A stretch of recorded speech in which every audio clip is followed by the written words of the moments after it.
প্রথমে পটলগুলোকে ভালো করে ধুয়ে নিয়েছি, তারপরে পটলগুলোর ভেতর থেকে বিচি বের করে দেবো। তারপরে কিছুটা পেঁয়াজ কেটে নেব, পেঁয়াজটা তেলে ভেজে নেব, ভালো করে ভেজে নিয়ে আর ওই যে পটলের বিচিগুলো, তারপরে কিছুটা রসুন আর কিছুটা চিংড়ি মাছ একসঙ্গে বেটে ওই পেঁয়াজের মধ্যে ঢেলে দিলাম।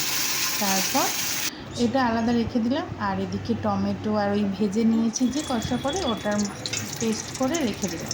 আর পটলের মধ্যে পুর ভরে, যেটা ভেজে রেখেছি ওটার পুরটা ভরে নিয়ে ভালো করে পটলগুলো ভেজে আর ওই যে টমেটো দিয়ে রাখলাম ওটার পেস্টটা আলাদা করে পটলটাকে ভালো করে ভেজে নেবো অবশ্যই।